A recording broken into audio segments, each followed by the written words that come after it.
तो guys welcome to the new video. तो इस वीडियो में मैं बात करूंगा एक ऐसे मिथ के जो अक्सर कई लोग मुझे पूछते हैं कि सर आरआरबी पीओ बेटर है या फिर आईबीपीएस पीओ बेटर है, हमको किस में जाना चाहिए, आरआरबी पीओ में जाना चाहिए या फिर आईबीपीएस पीओ में जाना चाहिए। तो इस वीडियो में मैं एक डिटेल्ड पूरा मतलब डिफरेंस लेके आया हूँ कि आरआरबी पीओ और आईबीपीएस पीओ में आप लोगों का क्या डिफरेंस है, आपको किस में जाना चाहिए किस में नहीं। आपका मतलब कैरेक्टर टाइप के ऊपर डिपेंड करके आपको कौन से जॉब चूज करना है, आरआरबी पीओ चूज करना है या फिर आईबीपीएस पीओ चूज करना है, ये टोटली आपके ऊपर डिपेंडेबल है। तो इस वीडियो में वही बात करेंगे। तो देखते हैं इस मिथ के पीछे का राज क्या है। तो चलिए मेरे कंप्यूटर स्क्रीन पे वहाँ पे मैं डिटेल में आपको समझा दूंगा। तो चलिए। So guys, this is the real difference between the RRBPO and IBPS-PO. सो आप लोग देख सकते हैं कि मैंने एक पूरा चार्ट बना लिया है। तो इसमें पूरा डिटेल्ड मेंशन है कि कौन से टॉपिक पे RRBPO में कौन सा बेटर है, कौन सा वर्स्ट है, और IBPS-PO में कौन सा बेटर है और कौन सा वर्स्ट है। तो चलिए एक एक करके डिस्कस करते हैं। तो पहला, जैसे कि आप लोग देख सकते हैं कि एग्ज़ाम डिफ़िकल्टी। तो एग्ज़ाम डिफ़िकल्टी आपको सबको पता है, जो लोग बैंकिंग एस्पिरेंट्स है, कि आरआरबीपीओ बहुत इजी है आईबीपीएस-पीओ के, मतलब बहुत तो इजी नहीं है, लेकिन हाँ आईबीपीएस-पीओ के कंपैरिजन में बहुत इजी है। तो ये तो गया एग्ज़ाम डिफ़िकल्टी का लेवल कि आरआरबीपीओ इजी है और आईबीपीएस-पीओ आपका हार्ड होता है थोड़ा।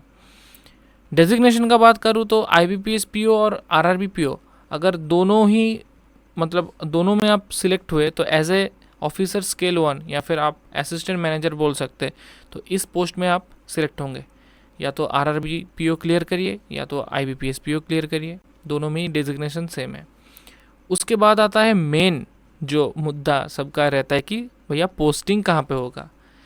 तो देखिए, एक बात आप कान खोल के सुन लीजिए कि आरआरबी पीओ में आपका जितना दिन जॉब रहेगा, मान लो कोई 27 साल के उम्र में जॉब में आ रहा है, तो उसका 33 साल जो बाकी रहेगा, मतलब जो टाइम पीरियड में वो जॉब करेगा, पूरा टाइम पीरियड वो अपने होम रीजन या फिर स्टेट पे पोस्टेड रहेगा। होम रीजन तो नहीं कह सकते, लेकिन हाँ कभी कभार रह जाता है, लेकिन मैक्सिमम अपने स्टेट के अंदर ही रहता है पूरा जॉब लाइफ। उसको जॉब लाइफ में कभी भी आप अपने स्टेट से बाहर नहीं जाना पड़ता। तो that is the good plus point for the RRB PO. लेकिन आईबीपीएस पीओ में क्या होता है कि पैन इंडिया पोस्टिंग होता है। मान लो आपका घर राजस्थान में है, या फिर जैसे मेरा एग्जांपल ले लो कि मेरा घर वेस्ट बंगाल पे है, मेरा पोस्टिंग कहीं भी हो सकता है, पौंडीचेरी हो सकता है, गोवा हो सकता, गोवा में तो नहीं है, जम्मू कश्मीर हो सकता है, मध्य प्रदेश हो सकता है, यूपी हो सकता है, कहीं भी हो सकता है। तो मेरे जैसे जो लोग हैं, मतलब होम सिकनेस का थोड़ा वो रहता है, तो आई थिंक उनके लिए आरआरबीपीओ बेस्ट है। तो चलिए, उसके बाद पोस्टिंग लोकेशन, ये एक बहुत मैटर करता है। कुछ कुछ मतलब ग्रामीण क्षेत्र में ऐसा भी है कि वो रूरल एरिया है, लेकिन उसमें थोड़ा अर्बन वाइब रहता है। लेकिन आरआरबीपीओ में आपको मैक्सिमम मैक्स टू मैक्स आपको रूरल ब्रांच में ही पोस्टेड, मतलब पोस्टिंग मिलेगा आपको। लेकिन एज कंपेरिजन टू आईबीपीएस आपको थोड़ा अर्बन ब्रांच में पोस्टिंग मिलता है, थोड़ा सा मतलब सिटी लाइफ भी हो सकता है, आप अच्छे खासे सिटी लाइफ एंजॉय कर सकते हैं। लेकिन आरआरबीपीओ में भाई सिटी लाइफ का कोई सीन नहीं है, आपको पूरा गांव में जाना पड़ेगा। ठीक है। इसके बाद आता है सैलरी। सैलरी पे मैं मानता हूँ कि हाँ थोड़ा डिफरेंस है, थोड़ा मतलब बहुत ज़्यादा ही डिफरेंस है ऑब्वियसली। आप देख सकते हैं कि आरआरबीपीओ में जहाँ पे अप्रोक्स 81,000 ग्रॉस है, उसमें आईबीपीएस में 1,06,000 ग्रॉस। तो 81,000 थोड़ा मतलब नेट जो मिलता है आपको अप्रोक्स 73-74 ऐसा मिल जाता है, और वहीं पे आईबीपीएस में आपको नेट 94-95 ऐसा मिल जाता है। तो आप देख सकते हैं कि 20,000 रुपये का डिफरेंस तो है तब भी। तो हाँ, ये एक पॉइंट प्लस पॉइंट है आईबीपीएस का। तो चलिए उसके बाद वाला पॉइंट देखते हैं कि कैरियर ग्रोथ। तो कैरियर ग्रोथ आप जैसा कि देख सकते हैं कि आरआरबी में थोड़ा, मतलब थोड़ा क्या, बहुत स्लो रहता है, और आईबीपीएस में कंपैरेटिवली बहुत फास्ट रहता है। मान लो आप आईबीपीएस में सिलेक्ट हुए, आप 3 साल या फिर मान लो कि 4 साल के अंदर आपको स्केल 2 में प्रमोशन मिल जाएगा। अगर आप जीआईबी सीआईबी क्लियर ना भी करें तो आपको, मतलब ऐसे ही जनरल पर्पस पे आपको मिल जाएगा। लेकिन आरआरबी में वैसा नहीं होता। आप मान लो कि 2025 में आप आरआरबी बन गए, आप 6 साल घिसड़ो वहीं पे, मतलब 2031 तक आपको स्केल 1 मतलब असिस्टेंट मैनेजर के पोस्ट पे ही सर्व करना पड़ेगा। उसके बाद जाके या तो आपको मिल सकता है, या फिर अगर आप थोड़ा पढ़ाकू हो तो आप GIB CIB क्लियर कर लो, उसके बाद ले लो 4 साल पे प्रमोशन। तो हाँ, एक कैरियर ग्रोथ के दिख से अगर देखा जाए तो RRBPO मतलब अच्छा नहीं है। तो उसके बाद आता है कि जॉब प्रोफाइल। जॉब प्रोफाइल मतलब आपको क्या क्या काम करना पड़ेगा। एक RRBPO हो के आपको क्या काम करना पड़ेगा, और IBPS PO हो के आपको क्या काम करना पड़ेगा। तो जॉब प्रोफाइल जैसे कि आप देख सकते हैं कि RRBPO mainly focuses on the rural areas and agricultural finance. Obviously आप गांव में काम करोगे, गांव का डेवलपमेंट कैसे होगा आपको ये पहले देखना पड़ेगा ना। आप गांव पे बैठे हो और शहर पे कोई बंदा बिजनेस करेगा बहुत बड़ा, आप उसको लोन दोगे या फिर उसको हेल्प करोगे, ये तो नहीं आप चिंता करोगे ना। आप अपने गांव का लोगों का कैसे भला होगा, अपने गांव का डेवलपमेंट कैसा होगा, वही आप सोचोगे। तो RRBPO में बेसिकली गांव के लोगों को लेके आपको बिजनेस करना पड़ता है। और वहीं पे IBPS PO बड़े बड़े आदमी, बड़ा बड़ा काम वैसा ही होता है कुछ, मतलब wider range of banking operations आपको करना पड़ता है, अर्बन सेमी अर्बन ये सब करना पड़ता है। और RRBPO में आपको मैं काम बता देता हूँ, मतलब मैं तो अभी तक ज्वाइन नहीं किया, लेकिन मैं जितना सुना हूँ, और मेरा एक अनऑफिशियल ट्रेनिंग भी चल रहा है बैंक पे। तो आपको देखिए चेक वेरीफाई करना हो गया, आपको वाउचर वेरीफाई, वाउचर मतलब कैशियर जो कैश पे बैठता है वो जो एंट्री करता है उसको आपको वेरीफाई करवाना पड़ेगा।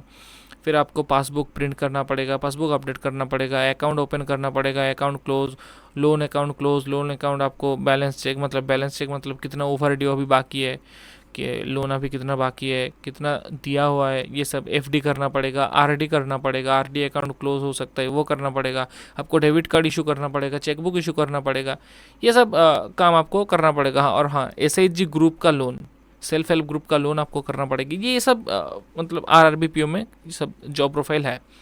और IBPS PO में ये सब तो करना पड़ेगा ही, उसके ऊपर आपको बहुत एक्स्ट्रा काम करना पड़ेगा, फॉरेक्स और ट्रेजरी बिल वगैरह ये सब करना पड़ेगा। तो उसके बारे में इतना आइडिया सच में मुझे नहीं है, माफ़ कर दीजिए। हाँ, तो यही जो मेन जॉब प्रोफाइल यही है। उसके बाद आता है कि work pressure. Obviously work pressure आपको मतलब मेरे बात से ही पता चल रहा है कि RRB में कम है और IBPS PO में बहुत ज़्यादा है, क्योंकि काम ज़्यादा है। मैं एक बात आपको बताता हूँ, मान लो PNB एक कमर्शियल बैंक है, PSU है, तो PSB सॉरी, तो उसमें मान लो कि डेली आपको एज ए असिस्टेंट मैनेजर अगर आप पोस्टेड होते हो कोई भी PNB के ब्रांच में, तो आपको डेली 300 कस्टमर हैंडल करना पड़ेगा, वो भी अकेले। वहीं पे अगर मैं एक RRBPO का बात करूँ तो उसको एक दिन पे 30 कस्टमर हैंडल करना पड़ता है, मतलब लगभग 10 गुना कम। तो आप इसी से समझ लो कि वर्क प्रेशर किस में ज़्यादा है और किस में कम है। अच्छा, उसके बाद बात करते हैं कि वर्क लाइफ बैलेंस। आप काम कर रहे हो 9 to 5 एक जॉब कर रहे हो, उसके बाद अगर फैमिली को देने का कुछ टाइम नहीं बचा तो जॉब करके क्या फ़ायदा। जीवन में सिर्फ पैसा ही कमाओगे भाई, फैमिली को कुछ टाइम दे ही नहीं पाओगे। जैसे कि मैं एक फैमिली पर्सन हूँ, मुझे फैमिली के साथ टाइम स्पेंड करना अच्छा लगता है, तो मेरे लिए तो RRBPO एकदम बेस्ट है, क्योंकि आप 5:30 और मैक्स टू मैक्स 6:30 तक आप काम करो। और लकीली अगर आपका ब्रांच आपके घर से बहुत सामने हुआ, 20-30 या फिर 35-40 किलोमीटर तक भी हुआ, आप आराम से 6:30 बजे बैंक से निकले और 1 घंटे के अंदर मतलब 7:30 बजे आप घर पहुंच जाओगे। उसके बाद एंजॉय करो फैमिली के साथ, बहुत टाइम है। लेकिन वहीं पे अगर IBPS PO का देखें तो आप लोगों को ही पता होगा कि PNB का या फिर SBI का जो मैनेजर है या फिर नॉर्मल ऑफिसर भी जो है 7:30 बजे बैंक से ही निकलते हैं, उसके बाद भाई घर आओ 8:30, मतलब 8:30-9 तो कभी तक बच जाता है। लेकिन RRBPO में हार्डली आपको 8 बजे तक रुकना पड़ सकता है, वो भी मार्च के जो ईयर एंडिंग के महीना है उसमें।